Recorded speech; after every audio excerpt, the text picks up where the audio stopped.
আপনার কি মনে হয় তাহাজ্জুদ পর্যন্ত আপনি নিজে আসেন?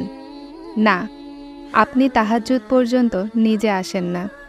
আপনার জন্য আল্লাহর ডাক আসে।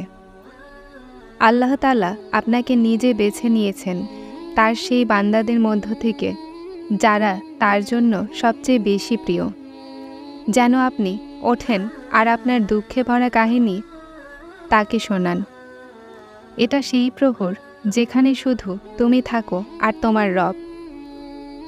না হলে ভাবো, যেখানে পুরো দুনিয়া ঘুমাচ্ছে আর একটা বান্দা উঠে তার রবের সাথে কথা বলার জন্য, তার রবের সামনে হাজির হওয়ার জন্য, তাকে এটা বলার জন্য যে তার বান্দা ক্লান্ত হয়ে গেছে, দুর্বল, খুব দুর্বল, পরিস্থিতির মোকাবেলা একা করতে পারছে না। এটা বলার জন্য যে দুনিয়া খুব নিষ্ঠুর, তার রবকে বলার জন্য যে তার বান্দা কোণের অপেক্ষায় আছে। যারা তাহাজ্জুদের সেজদায় কাঁদে তাদেরকে কখনো অন্য কারো সামনে আর কাঁদতে হয় না। যাকে আল্লাহ তাহাজ্জুদের মতো প্রিয় ইবাদতের জন্য ডাকে সে কখনো একা থাকে না, তাকে কখনো খালি হাতে ফিরিয়ে দেওয়া হয় না। যে হাত দোয়ার জন্য তাহাজ্জুদে ওঠে সেই রব তাদের ওঠা হাতের মান রাখেন। তাহাজ্জুদের হায়, সেই দীর্ঘশ্বাস, সেই অশ্রু, সেই ডাক যখন আরশে যায় তো কবুলিয়তের ডাক সাথে নিয়ে ফিরে আসে, অথবা আল্লাহকে রাজি করিয়েই নেয়। এই ডাকগুলো আপনাকে মঞ্জিল পর্যন্ত পৌঁছেই দেয়। সেই প্রহর যখন মানুষ একা বিছানায় পড়ে কাঁদতে থাকে, তাদের পরিস্থিতির কারণে ঘুম আসে না, অথবা যারা হারাম সম্পর্কে পড়ে বিগড়ে গেছে। সেই প্রহর যখন মানুষ আশ্রয় খোঁজে যে আমাকে কেউ শুনুক, কাউকে পাই যেন মনের অবস্থা বলতে পারি। সেই সময় আপনার রব আপনাকে ডাকে, আমার বান্দা আমার সাথে কথা বলুক, আমাকে শুনুক, আমাকে শোনাক তার মনের অবস্থা, আমার কাছে চাক যা পেতে চায় যেন আমি তাকে দিতে পারি, যা তার চাওয়া আমি যেন তাকে দিতে পারি। যখন বান্দা কাঁদতে কাঁদতে তার মনের অবস্থা সম্পর্কে আল্লাহকে বলে, যখন তার মনকে তার রবের সামনে মেলে ধরে, নিজের ছোট থেকে ছোট এবং বড় থেকে বড় জখমগুলোকে তার সামনে তুলে ধরে, নিজের ফরিয়াদ শোনায়, তার চাওয়ায় এজহার করে, আল্লাহর কাছে তার সন্তুষ্টি চায়, তাহলে কিভাবে সম্ভব যে তার রব তাকে ভালোবাসবে না? তার রবের তার এই চাওয়া পছন্দ না হয়, তাহলে কিভাবে সম্ভব তার রব তাকে ক্রন্দনরতই ছেড়ে দিবে? তারপর কে বলে যে যা চাই তা পাইনি আমি? তুমি তাহাজ্জুদের সেজদা পর্যন্ত আসোইনি, এর মানে তুমি সেই জিনিস চাওইনি। কে বলে তারপরে যে আমি তাহাজ্জুদ পড়েছি আর আমি সেই জিনিস পাইনি? তুমি এটা তো দেখেছ যে যা তুমি চাচ্ছিলে তা তুমি পাওনি, কিন্তু তুমি কি আল্লাহর সন্তুষ্টি পাওনি? তুমি কি সেটা পাওনি যা তোমার রব তোমার জন্য চেয়েছেন? আর যে জিনিস তোমার জন্য তোমার রব চায়, ভাবো সে জিনিস কতটা উত্তম তোমার জন্য। তুমি কি তোমার রবের সাথে কথা বলার সুযোগ পাওনি? তুমি কি তোমার রবের রহম দেখনি? তুমি কি তোমাকে তোমার রবের ভালোবাসতে দেখনি? তাহাজ্জুদের মাধ্যমে তো আল্লাহকে পাওয়া যায়, তাহলে দুনিয়াবী জিনিসের কি গুরুত্ব? তাহাজ্জুদের মাধ্যমে তো আল্লাহ রাজি হয়ে যায়, এই মানুষগুলোর কি গুরুত্ব? তাহাজ্জুদের মাধ্যমে তো খুশিগুলো তোমার নসিবে লিখে দেয়া হয়, তাহলে এই দুঃখের গুরুত্ব কি? আর শোনো, তাহাজ্জুদের মাধ্যমে তো অসম্ভব থেকেও অসম্ভব জিনিস হাসিল হয়ে যায়, তোমার সম্ভব চাওয়াগুলোর তাহলে কি গুরুত্ব? সৌভাগ্যবান আপনি যদি আপনার তাহাজ্জুদের জন্য ডাক আসে। দুনিয়ার ভালোবাসা দিয়ে কি করবে যখন আল্লাহ তোমাকে তার ভালোবাসার জন্য ডাকছেন? যখন সেই রব তোমার কোণের চাওয়াকে বাস্তবতায় পরিবর্তন করে ফায়কন বানিয়ে দেয়, দোয়াগুলোতে যদি মন বসতে শুরু করে, তাহলে জেনে নাও আল্লাহ তোমার নসিব বদলানোর জন্য রাজি হয়ে গেছেন। তাহাজ্জুদে আপনি আর আল্লাহ ছাড়া আর তৃতীয় কেউ থাকে না। এই সময়ের করা কথোপকথন আর অশ্রুতে ভরা আহাজারি, এমনকি যা অন্তরে আছে সেটাও আল্লাহ শোনেন। তখন মন বলে মাথা যেন কখনো সেজদা থেকে না ওঠে। আরশের মালিকের সাথে শুধু কথা বলতে থাকো আর বিশ্বাস করো আল্লাহ খুব যত্ন সহকারে শোনেন। এজন্যই বলা হয় তাহাজ্জুদ ভালোবাসার নামাজ, আল্লাহর সাথে বান্দার ভালোবাসার। একবার যদি এই ভালোবাসা কাজা হয়ে যায় তাহলে শান্তি পাওয়া যায় না।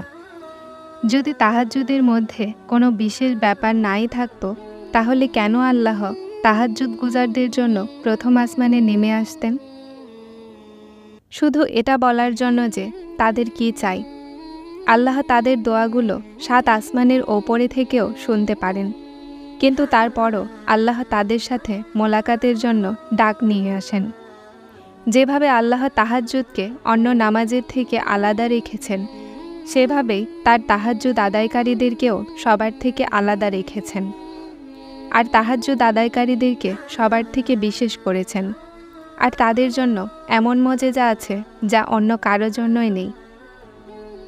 আল্লাহ 7 আসমান থেকে প্রথম আসমানে তার বান্দাদেরকে খালি হাতে ফেরানোর জন্য তো আর আসে না। উনি নীরবতাও বুঝে নেন, কিন্তু তিনি তার বান্দার মুখে কথা শুনতে পছন্দ করেন। যখন বান্দা বলে হে আমার রব, তখন তিনি রাজি হয়ে যান। যখন বান্দা বলে আপনি বড়ই দয়াময়, তখন তার রহমত আসে। যখন বান্দা বলে আল্লাহ আমাকে মাফ করে দিন, তো আল্লাহ তখন তাকে মাফ করে দেন। আর যখন বান্দা কাকুতি মিনতি করে কিছু চায়, তখন তিনি তা কবুল করে নেন।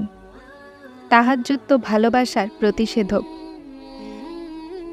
যখন বান্দা নিজেকে হারিয়ে আল্লাহ পাককে খুঁজতে বেরিয়ে পড়ে, এটা সেই প্রতিষেধক যেখানে ভালোবাসার খোঁজ থাকে না, বরং ভালোবাসার সৃষ্টিকারীর খোঁজ থাকে। কথা এটা যে ভালোবাসা তো সবাই পায়, কিন্তু অস্থিরতা খুব কম মানুষের নসিবে হয়। যার এই অস্থিরতা নসিব হয় তার নসিব আল্লাহই সাজিয়ে দেন। তারপর কোনও বেরিয়ে আসে, আর যেটা হয় না সেটাও হয়ে যায়। তাহাজ্জুদের দোয়ার থেকে তো সেটাও পাওয়া যায় যেটাকে সবাই অসম্ভব বলে। তাহাজ্জুদে কবুলিয়তের রহস্য আছে। যদি ফজরের নামাজ আল্লাহর প্রতি ভালোবাসা হয়, তাহলে তাহাজ্জুদ আল্লাহর প্রতি ভালোবাসার বহিঃপ্রকাশ। তাহাজ্জুদ প্রিয় নামাজ, আর এই প্রিয় নামাজ আদায়কারীরা কোনো বিশেষ প্রিয় বান্দাই হতে পারে। আর তুমি সবর রাখো, উনি তার কোনো বান্দাকে খালি হাতে ফিরিয়ে দেন না। শুধু বিশ্বাস রাখো, সেটাই পাবে যা তুমি বারবার চাচ্ছ। ততক্ষণ চাইতে থাকো যতক্ষণ আল্লাহ কোন না বলেন। তাহাজ্জুদ সেই নামাজ যেখানে মানুষ রাতের অন্ধকারে আল্লাহর সাথে মোলাকাত করে। তারা ঘুম ত্যাগ করে তার রবের সামনে ঝুঁকে পড়ে। এটা জরুরি নয় যে কেউ তাহাজ্জুদ পড়ে দুনিয়ার ভালোবাসায় চাইবে। সেই আল্লাহ আছে না, তার ভালোবাসায় খুব শান্তি। আর তাহাজ্জুদের তৌফিকও তারাই পায় যারা আল্লাহকে রাজি করাতে চায়। তাহাজ্জুদের মুহূর্তের শান্তি শুধু তারাই পায় যারা তাহাজ্জুদের ওয়াক্তে আল্লাহর সাথে কথা বলে। তাহাজ্জুদ হলো সেই নামাজ যা আমাদেরকে আমাদের আল্লাহর খুব নিকটবর্তী করে। আর তাহাজ্জুদে চাওয়া দোয়াগুলোতে কোন ফায়াকনের বৃষ্টি হয়। আল্লাহর কাছে চাঁদ চাইলে তিনি পুরো আকাশটাই দেন। তুমি তাহাজ্জুদে চাও আর তুমি না পাও, এমন হতেই পারে না। হতেই পারে না যে তোমার তাহাজ্জুদের দোয়াগুলোকে আল্লাহ রদ করে দিবেন। তোমার তাহাজ্জুদে ফেলা অশ্রু জায়া হবে, এটা হতেই পারে না। তোমার তাহাজ্জুদে গড়িয়ে পড়া অশ্রু আল্লাহর দরবারে অমূল্য না হয়, এমনটা হতেই পারে না। রাতের শেষ প্রহরে তুমি আল্লাহর সামনে ঝুঁকে পড়ো আর তিনি তোমাকে না শোনেন, এমনটা হতেই পারে না। তোমার তাহাজ্জুদের দোয়াগুলোতে আল্লাহ কোন না বলেন, এমনটা হতেই পারে না। তোমার তাহাজ্জুদের দোয়াগুলো কোন ফায়াকনের সফর তৈরি না করে, এমনটা হতেই পারে না। তোমার তাহাজ্জুদের দোয়াগুলো না পাওয়াকে পাওয়ায় বদলে না দেয়, এমনটা হতেই পারে না। তুমি তাহাজ্জুদ পড়ো আর অশান্তিতে থাকো, এমনটা তো হতেই পারে না। আল্লাহর সেই ফায়সালা যেটার তুমি অধীর অপেক্ষা করছো, যখন সেটা তার আরশ থেকে তোমার জন্য আসবে, তো সেটা তোমার জন্য মাথা ঝুঁকিয়ে নিবে। তারপর হোক সেটা তোমার মর্জি মোতাবেক অথবা না, কিন্তু সেটা আল্লাহর মর্জি মোতাবেক অবশ্যই হয়।